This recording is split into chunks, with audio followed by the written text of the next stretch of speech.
तो आप सभी का स्वागत है टेक जनरल स्टडीज में। दोस्तों, आप सभी के लिए यहाँ पर एक और भर्ती विज्ञापन लेकर आए हूँ, जिसमें छात्रों अधीक्षक के कुल 9 पदों पर भर्ती विज्ञापन निकली है और साथ ही साथ यहाँ पर आपके 52 पदों पर शिक्षक की भर्ती निकली है, जो कि एकलव्य आदर्श आवासीय विद्यालय में यह भर्ती निकली है।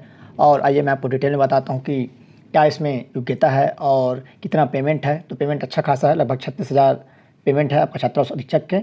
और साथ ही साथ यहाँ पर जितने भी टीचर्स के हैं उसके यहाँ पर लगभग 44,000 42,000 ऐसे पेमेंट दी जा रही है। साथ ही साथ क्या क्या योग्यता है, कब तक फॉर्म भरनी है, ऑनलाइन रहेगा ऑफलाइन रहेगा, सारी डिटेल मैं आपको यहाँ पर बताऊंगा। ऑफिशियल नोटिफिकेशन लेकर आया हूँ, तो चलिए आगे बढ़ते हैं। दोस्तों, यहाँ पर आप देख सकते हैं कार्यालय कलेक्टर अध्यक्ष जिला स्तरीय आदिम जाति कल्याण आवासीय एवं आश्रम शैक्षणिक संस्थान समिति जिला बस्तर की तरफ से यह विज्ञापन निकली है। और एकलव्य आदर्श आवासीय विद्यालय हेतु अतिथि शिक्षकों एवं छात्रा अधीक्षक निश्चित मानदेय में यहाँ पर भर्ती विज्ञापन जारी हुआ है। तो कहाँ से, आइए मैं आपको डिटेल में बताता हूँ। भारत सरकार जनजाति कार्य मंत्रालय द्वारा प्रदेश में संचालित एकलव्य आदर्श आवासीय विद्यालय के संचालन हेतु गठित छत्तीसगढ़ राज्य आदिम जाति कल्याण आवासीय जो शैक्षणिक संस्थान है छत्तीसगढ़ जिला बस्तर में संचालित एकलव्य आदर्श आवासीय विद्यालयों में शैक्षणिक सत्र 2023-24 हेतु अस्थायी रूप से मानदेय पर अध्यापन कार्य हेतु अतिथि शिक्षकों, फ्रेश अभ्यर्थियों के लिए और सेवानिवृत्त शिक्षकों के लिए भी है। साथ ही साथ छात्रा अधीक्षक निश्चित मानदेय की व्यवस्था है। तो पात्र अभ्यर्थियों से ऑफलाइन माध्यम से आवेदन पत्र आमंत्रित किए जाते हैं। आपको ऑफलाइन फॉर्म भरना है, आपको स्पीड पोस्ट करना है या डाक रजिस्टर के माध्यम से डाकघर से आपको दोनों काम करना है। तो इससे पहले मैंने यहाँ पर आपको फॉर्म कैसे भरना है स्टेप बाय स्टेप बताया हूँ। नीचे आपको उसका वीडियो का लिंक मिल जाएगा, या चैनल में आप जाकर सीधे देख सकते हैं कि मैंने छात्रा अधीक्षक एवं शिक्षक जो भर्ती है इसका फॉर्म आपको कैसे भरना है। मैं आपको स्टेप बाय स्टेप बताऊँ कैसे आपको भेजनी है, सारी डिटेल मैं आपको बताया हूँ। तो नीचे आपको वीडियो का लिंक मिल जाएगा या चैनल में जाकर आप देख सकते हैं। दोस्तों, विज्ञापन का विस्तृत जो विवरण है विभाग की वेबसाइट पर आपको यहाँ पर मिल जाएगा, या जिले की वेबसाइट www.bastar.go.in पर आपको मिल जाएगा। आवेदन करने की जो अंतिम तिथि है 12 मई रखा गया है, मतलब 12 मई तक आपको फॉर्म भरनी है, मतलब वहाँ पर पहुँचना है। तो इससे कम से कम अब 10 या 9 तक अगर आप स्पीड पोस्ट करते हैं, अगर मुंगेली, बिलासपुर या रायपुर वाले, तो बस्तर आपका पहुँच पाएगा। तो आप जल्दी ही फॉर्म भर दीजिएगा। इससे पहले अगर जो भी उसकी योग्यता रखते हैं, जो एड्रेस आपको कहाँ डालना है आइए मैं आपको डिटेल में बता देता हूँ। तो दोस्तों, यहाँ पर आप देख सकते हैं कौन कौन सा रिक्त पद है। तो यहाँ पर जो विकास खंड है आपका देख सकते हैं कहाँ कहाँ है। तो यहाँ पर कपरवाड़ है, बिसाली है, तोकापाल है, गढ़िया है और बस्तानार है और दरभा है। मतलब यहाँ से 6 जगहों से भर्ती निकली। 6 है वहाँ पर आवासीय एकलव्य विद्यालय है और थोड़ा सा लैंडस्केप मोड में है। आप यहाँ पर देख सकते हैं उल्टा उन्होंने फॉर्म यहाँ पर बनाए हैं। तो इस हिसाब से मैं आपको यहाँ पर दिखा रहा हूँ उन्हीं के हिसाब से, जिसमें सबसे पहले यहाँ पर पीजीटी का पद है, टीजीटी का है और छात्रावास अधीक्षक का। तो यहाँ पर आप देख सकते हैं जिसमें कि करपा पाड़ का, जिसमें वाणिज्य का एक सब्जेक्ट है, मतलब एक पोस्ट है आपका पीजीटी में। टीजीटी में यहाँ पर हिंदी का है और आपका अंग्रेजी है, गणित है और यहाँ पर पीजीटी में आपका कंप्यूटर साइंस का भी है। टोटल 5 पद है। उसी तरह यहाँ पर वैशाली में टोटल 15 पद है। यहाँ पर आप देख सकते हैं किसमें पद है। और उसके बाद आपका तोकापाल में यहाँ पर 12 पद है और गढ़िया में यहाँ पर लोहड़ीकुंडा 9 पद है और उसके बाद बस्तरनार में है 10 पद और आपका दरभा में 10 पद। टोटल 61 पदों के लिए भर्ती विज्ञापन जारी हुआ है, जिसमें से 9 पद छात्रावास अधीक्षक के हैं अकेले, जिसमें महिला पुरुष 4 महिला है, 5 पुरुष यहाँ पर पद है। ऊपर आप देख सकते हैं, हाँ 4 पुरुष का 5 महिला का पद है, टोटल 9 पद है। तो इसकी मैं ये आपको योग्यता बता देता हूँ। तो टीजीटी के लिए होता है जो ट्रेनिंग ग्रेजुएट टीचर है, यहाँ पर आप देख सकते हैं 50% अंक आपका होना चाहिए स्नातक में, तो आप फॉर्म डाल सकते हैं। जिसमें सबका अलग अलग दिया है। टीजीटी तीसरी भाषा, यहाँ पर जो स्नातक के 1 विषय संस्कृत होना अनिवार्य है। अंग्रेजी के लिए स्नातक में 1 विषय अंग्रेजी होना अनिवार्य है और टीजीटी में स्नातक में आपका हिंदी है, हिंदी होना अनिवार्य है। गणित के लिए गणित, सामान्य विज्ञान के लिए यहाँ पर भूगोल, अर्थशास्त्र, राजनीतिक, इतिहास, जिनमें से 1 विषय इतिहास या भूगोल होना अनिवार्य है। विज्ञान के लिए भी यहाँ पर सेम चीज़ है, बॉटनी, जियोलॉजी, केमिस्ट्री में से किन्हीं 2 विषयों के साथ विज्ञान में स्नातक डिग्री।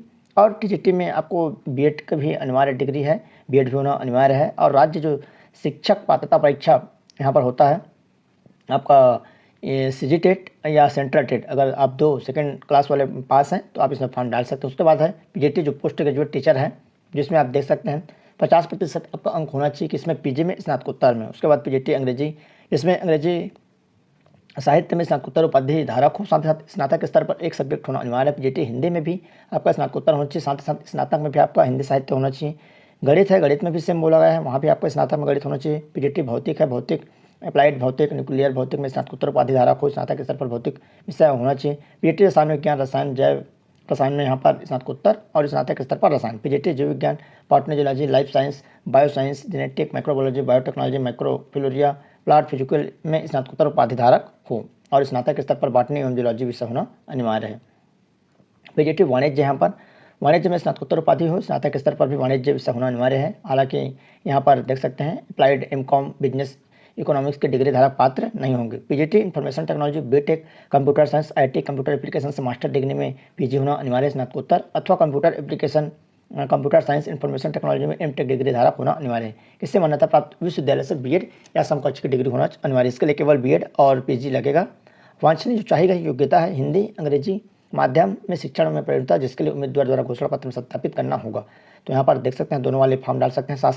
शासकीय अनुदान प्राप्त संस्थान से विद्यालय में शैक्षणिक कार्य करने का न्यूनतम 2 वर्ष का अनुभव अगर आपके पास है तो अच्छी बात है, फॉर्म डाल सकते हैं। उसमें आपको प्राथमिकता मिलेगी, अंक मिलेगा। अगर नहीं है तो भी आप फॉर्म डाल सकते हैं। उसके बाद है छात्रावास अधीक्षक का जो पद है आपको केवल स्नातक रखा गया है। अगर आप स्नातक पास हैं, ग्रेजुएट हैं, तो आप फॉर्म डाल सकते हैं। उसके बाद इसके अलावा अगर आपके पास ये भी है वांछनीय योग्यता जो कि मान्यता प्राप्त विश्वविद्यालय से मनोविज्ञान में डिप्लोमा, स्नातक, स्नातकोत्तर या बीएड हो तो अच्छी बात है। और शासकीय अनुदान प्राप्त संस्थान से आवासीय विद्यालय छात्रावास में कार्य करने का 2 वर्ष का अनुभव अगर है तो आपको प्राथमिकता मिलेगा, नंबर अलग से मिलेगा। अगर नहीं है तो आप इसमें भी फॉर्म डाल सकते हैं।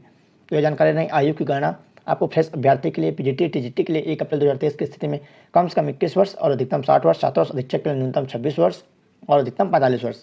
मुझे ये समझ में नहीं आ रहा कि न्यूनतम 26 वर्ष रखा गया छात्रावास अधीक्षक के लिए। अभी तक 21 वर्ष 20 वर्ष 18 वर्ष रहता है। स्नातक कम से कम 21 वर्ष होना चाहिए, बट 26 वर्ष रखा गया है जो कि समझ से परे है। ऐसा किसी नियम में लिखा हुआ तो लिखे होंगे।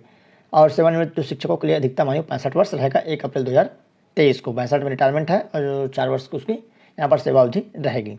चयन प्रक्रिया तो यहाँ पर जिला समितियों के अधीन विद्यालयों के लिए प्राप्त आवेदन का परीक्षण उपरांत प्राप्त अभ्यर्थियों का शैक्षणिक योग्यता के आधार पर साक्षात्कार आयोजित होने पर एवं अन्य अतिरिक्त प्रस्तावित अंकों के आधार पर मेरिट कर पदवार शिक्षकों का एक पैनल तैयार करेगा। यदि आवश्यक हुआ तो साक्षात्कार आयोजित कर शैक्षणिक मूल्यांकन के साथ साक्षात्कार के अंक जोड़कर अंतिम मेरिट सूची के आधार पर अंतिम पैनल तैयार किया जाएगा, जिससे वर्ष भर में उत्पन्न होने वाले रिक्तियों के लिए उपयोग में लाया जाएगा। साक्षात्कार आयोजित होने की स्थिति में शैक्षणिक योग्यता हेतु प्रस्तावित अंकों में से 90% अंक अधिभार के रूप में जोड़े जाएंगे, 10 अंक साक्षात्कार के रहेंगे। तो दोस्तों ये मेरिट के बेस पे भर्ती होगा। बहुत सारे अभ्यर्थी पूछ रहे थे कि कैसे भर्ती होगा, तो वीडियो पूरा देखा करिए। ये मेरिट के बेस पे भर्ती होगा। और तो आप जिसमें आपका 12वीं है, स्नातक है और पीजी है, पीजी वाले बीएड है और आपका अनुभव है सभी में। दोस्तों चैनल में पहली बार आए तो चैनल को सब्सक्राइब जरूर कर लीजिए। साथ ही साथ बेल घंटे का जो ऑल बटन उसको भी प्रेस कर ले, ताकि जब भी मैं कोई नई वीडियो अपलोड करूँ तो उसका नोटिफिकेशन आप तक अवश्य पहुँचे। इसका पीडीएफ आपको टेलीग्राम ग्रुप में मिल जाएगा। टेलीग्राम ग्रुप का लिंक नीचे डिस्क्रिप्शन में है, या आप टेलीग्राम में सीधे डीके जनरल स्टडी सर्च करेंगे तो आपको वहाँ पर मिल जाएगा। फॉर्म का फॉर्मेट भी मैंने अलग से वहाँ पर डाल रखा हूँ शिक्षक और अधीक्षक के लिए, वहाँ पर आपको अलग से फॉर्म मिल जाएगा। तो आप टेलीग्राम ग्रुप ज्वाइन कर लीजिए। वीडियो अच्छा लगे तो लाइक जरूर करिए। आइए डिटेल बता देता हूँ। जिला स्तर पर जिलों के अधीन विद्यालयों के लिए आवश्यक शिक्षकों की संख्या का निर्धारण कर विज्ञापन तैयार कर प्रदेश के 2 प्रमुख समाचारों में आवेदकों को जिले में स्थित विद्यालयों के लिए प्राथमिकता क्रम से विद्यालय का चयन करना होगा। अगर आप यहाँ पर जो भी विद्यालय में फॉर्म भर रहे हैं उसमें आपको प्राथमिकता क्रम नीचे डालना है, क्योंकि मानकर चलिए 3 जगह से आपको फॉर्म भरने हैं, 3 विद्यालय से या 5 विद्यालय से। तो आपको अगर आप क्रम डाल देंगे तो उसमें ऐसा रहेगा कि भाई आपको उस जो विद्यालय है उसमें पहले प्राथमिकता दी जाएगी, वहाँ आपको पदस्थापना पहले होगी। और नीचे ये भी दे दिया जाता है कि अलग अलग आपको फॉर्म भरना है। तो थोड़ा सा कन्फ्यूजन की स्थिति है। अगर आप चाहते हैं कि आप एक ही फॉर्म भरें जिसमें आप प्राथमिकता क्रम दे सकते हैं तो आप अपने रिस्क पर यहाँ एक फॉर्म भर सकते हैं। बशर्ते नीचे मैं आपको दिखाऊंगा, वहाँ पर बोला गया है कि आपको अलग अलग विद्यालय के लिए अलग अलग फॉर्म भरना है। तो इस स्थिति में आपको बहुत सारा फॉर्म भरना पड़ जाएगा। मानकर चलिए आपके पास अगर 3 पोस्ट के लिए योग्यता है तो आपको मानकर चलिए 6 स्कूल से भरना है, तो 6 से लगभग 18 फॉर्म भरना पड़ जाएगा। तो ये भी एक चिंता का विषय है। आप ऐसा कर सकते हैं, एक बड़ा लिफाफा में सभी फॉर्म को एक लिफाफे में आप डाल सकते हैं और भेज सकते हैं। आपको वहीं भेजना है तो एक लिफाफा लीजिए बड़ा वाला, और जितने भी फॉर्म है मानकर चलिए 2 पन्ना का फॉर्म है लगभग, तो आप 15 फॉर्म 18 फॉर्म जितना भरना चाहते हैं, जो योग्यता है उसको एक लिफाफे में डालकर आप उसमें नीचे स्कूल का नाम लिख सकते हैं। जो EMRS जो पदस्थापना क्रम है वहाँ पर आप स्कूल का नाम डाल सकते हैं। तो ऐसा फॉर्म भर सकते हैं। और योग्यता इस हिसाब से देखिए, बहुत सारे अभ्यर्थी नहीं समझ रहे थे। योग्यता सूची तैयार कर अभ्यर्थियों के लिए चयन का मापदंड यही रहेगा। अगर आप पीजीटी में फॉर्म भर रहे हैं स्नातकोत्तर के लिए तो हायर सेकेंडरी मतलब 12वीं में आपको 20% अंक लिया जाएगा, स्नातक में आपको 30 और स्नातकोत्तर में आपको 50, अनुभव में आपके 3 अंक 4 अंक और 5 अंक जितना आपका अनुभव रहेगा। उसके बाद यहाँ पर है जिसकी माध्यमिक हाई स्कूल हायर सेकेंडरी तथा महाविद्यालय शिक्षा अंग्रेजी माध्यम हो तो उसको 5 अंक दिया जाएगा, केवल महाविद्यालय शिक्षा अंग्रेजी माध्यम हो तो 4 अंक, और हायर सेकेंडरी बस हुआ अंग्रेजी माध्यम तो 2 अंक। तो इस हिसाब से मेरिट बनेगा, इन्हीं को अधिभार माना जाएगा। और टीजीटी के लिए यहाँ पर आपका रहेगा हायर सेकेंडरी में 20% अंक, स्नातक में 50 और स्नातकोत्तर में यहाँ पर 30% अंक लिए जाएंगे और अनुभव में आपका 3 अंक, 4 अंक और 5 अंक दिया जाएगा अलग अलग वर्षों के हिसाब से। और यहाँ पर हायर सेकेंडरी जो हुआ है महाविद्यालय में 5 अंक, केवल महाविद्यालय में 4 अंक, और हायर सेकेंडरी शिक्षा अंग्रेजी माध्यम हुआ है तो 2 अंक। इस तरह से आपको मेरिट बनेगा। अनुभव के लिए यहाँ पर पात्रता रहेगी, तो अनुभव प्रमाण पत्र मान्य करने हेतु शासकीय शाला केंद्र राज्य शासन के अधीन शासकीय अनुदान प्राप्त शाला में कार्य किए होने पर ही मान्य होगा। प्रमाण पत्र निर्धारित प्रपत्र में संस्थान अनुदान प्राप्त शाला से अनुभव प्रमाण पत्र संबंधित जिले के सहायक आयुक्त आदिवासी विकास जिला शिक्षा अधिकारी के नियंत्रण के अधीन प्रति हस्ताक्षरित होना अनिवार्य है। परिशिष्ट 6 में दिया है, उसको आपको बनवा के इसमें डालना है। नीचे परिशिष्ट 6 है। एकलव्य आदर्श आवासीय विद्यालय में शिक्षण कार्य किए हुए शिक्षक अतिथि शिक्षकों को मेरिट सूची में प्राथमिकता दी जाएगी। नियुक्ति के संबंध में पैनल लिस्ट में अतिथि शिक्षक को किसी प्रकार का नियुक्ति आदेश जारी नहीं किया जाएगा। चयनित विद्यालयों को एकलव्य आदर्श आवासीय विद्यालय में अतिथि शिक्षक के रूप में कार्य पर लिया जा सकता है, जहाँ उन्हें रिक्त छुट्टी के मामले में तैनात किया जाएगा। मानदेय आपको रहेगा फ्रेश अभ्यर्थियों के लिए जो मानदेय है तो यहाँ पर ठीक ठाक मानदेय है। सबसे पहले पीजीटी टीजीटी के लिए, तो पीजीटी के लिए 45,000 रुपये, टीजीटी के लिए 42,000 रुपये प्रति माह मिलेगा। छात्रों से शिक्षक का 36,000 रुपये आपको प्रति माह दी जाएगी। तो यहाँ पर देख सकते हैं ये आपका पेमेंट रहेगा। और अतिथि शिक्षकों है तो यहाँ पर जो छुट्टी उट्टी है सब देख सकते हैं, इसमें पढ़ सकते हैं अच्छे से। इसका PDF आपको टेलीग्राम ग्रुप में मिल जाएगा और इस हिसाब से जानकारी रहे और फॉर्म अवश्य डालेगा जो भी स्नातक हैं और जो योग्यता रखते हैं। आवेदन कैसे करना मैं आपको यहाँ पर बता देता हूँ। पदों की संख्या परिवर्तनशील है और राज्य जिला स्तरीय समिति को अधिकार होगा कि विज्ञापन में किसी भी समय निरस्त कर सकता है एवं रिक्त पदों में से पूरे या आंशिक रूप से भर्ती कर सकता है। समिति को यह अधिकार होगा कि विज्ञापन की प्रक्रिया में शर्तों को आवश्यक होने पर बिना किसी सूचना के संशोधन या परिवर्तन कर सकता है। आवेदन पत्र में अपूर्ण अस्पष्ट जानकारी नहीं भेजना है, आपको अच्छे से फॉर्म भरना है। फॉर्म कैसे भरना मैं यहाँ पर नीचे आपको बताया हूँ, तो इस हिसाब से फॉर्म भरिएगा। वेबसाइट पर आपको मिल जाएगा और किसी भी प्रकार का आपको सूचनाएं डाक के माध्यम से आवेदक को उपलब्ध नहीं कराई जाएगी। किसी भी प्रकार की सिफारिश नहीं करना है। और तो आइए और कैसे आपको फॉर्म भरना है। अभ्यर्थी द्वारा आवेदन करने की जो प्रक्रिया है, आपको ऑफलाइन केवल फॉर्म भरना है और फॉर्म का फॉर्मेट आपको टेलीग्राम ग्रुप में मिल जाएगा। टेलीग्राम ग्रुप ज्वाइन कर लीजिए या वेबसाइट है basta.co.in पर मिल जाएगा। अभ्यर्थी जिलेवार रिक्त पदों के लिए पृथक पृथक ऑफलाइन आवेदन कर सकता है। यहाँ पर जिलेवार लिखा है, कहीं कहीं पर विद्यालयवार लिखा रहता है, तो ये विद्यालयवार है जिसको उन्होंने जिलेवार लिखा है, क्योंकि भाई आपके बस्तर जिले से यहाँ पर फॉर्म निकला है 6 स्कूलों से, तो विकास खंड है, तो यहाँ पर आप देख सकते हैं ये आपको फॉर्म भरना है। कहाँ भेजना है? निर्धारित आवेदन पत्र प्रारूप में समस्त जितने भी आपके डॉक्यूमेंट है उसको स्वप्रमाणित आपको करना है। स्वप्रमाणित मतलब होता है अपना साइन करना है अभिलेखों के साथ एक बड़े बंद लिफाफे में सील बंद कर संबंधित जिले के जिला स्तरीय समिति के कार्यालय में रजिस्टर्ड डाक के स्पीड पोस्ट के माध्यम से भेजना है। भेजे जाने वाले लिफाफे के ऊपर आपको सबसे ऊपर में आपको लिखना है स्पष्ट रूप से एकलव्य आदर्श आवासीय विद्यालय के लिए। अगर आप अतिथि शिक्षक के लिए भर रहे हैं तो अतिथि शिक्षक लिखना है। छात्रों से अधीक्षक के लिए भर रहे हैं तो छात्रों से अधीक्षक हेतु यहाँ पर वर्ष 2023-24 लिखना अनिवार्य है। और आपको भेजना कहाँ है? आपको यहाँ पर भेजना है, देख सकते हैं, कलेक्टर अध्यक्ष जिला स्तरीय आदिम जाति कल्याण आवासीय एवं आश्रम शैक्षणिक संस्थान समिति जिला बस्तर। बस्तर का पिन कोड आप गूगल में सर्च कर लेना और वहीं आपको भेजना है। बस्तर जिले का जिला मुख्यालय का आपको पिन कोड डालनी है, तो इसको आप सर्च कर लीजिएगा। आवेदन करने की जो अंतिम तिथि 12/5 रहेगा।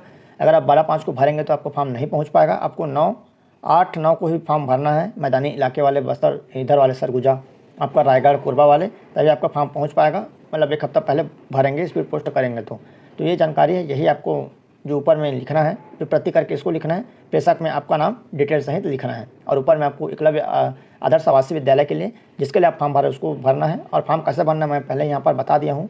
क्या क्या आपको यहाँ पर डॉक्यूमेंट जमा करना है इसमें लगानी है, तो 10वीं का अंक सूची की फ़ोटोकॉपी स्वप्रमाणित कर 12वीं की स्वप्रमाणित कर स्नातक की, स्नातकोत्तर की, BEd की, CTET या CGTET की या कार्य करने का जो अनुभव है उसका वो आपके लिए रहेगा। और किसमें फॉर्म भरना है, तो आपको परिशिष्ट 3 में भरना है। एकलव्य आदर्श आवासीय विद्यालय में अंशकालीन अतिथि शिक्षक शेष अभ्यर्थियों के लिए, तो इसमें छात्रों से शिक्षक भी लिखा है जो मैं फॉर्म डाला हूँ, आपको टेलीग्राम ग्रुप में मिल जाएगा। कैसे फॉर्म भरना है आपको मैं बताया हूँ। अगर आप छात्रों से शिक्षक के लिए फॉर्म भर रहे हैं तो अलग अलग फॉर्म भर दीजिए सभी जगह से, या अगर आप एक फॉर्म भरना चाहते हैं तो यहाँ पर अलग अलग स्कूल का नाम लिख दीजिए।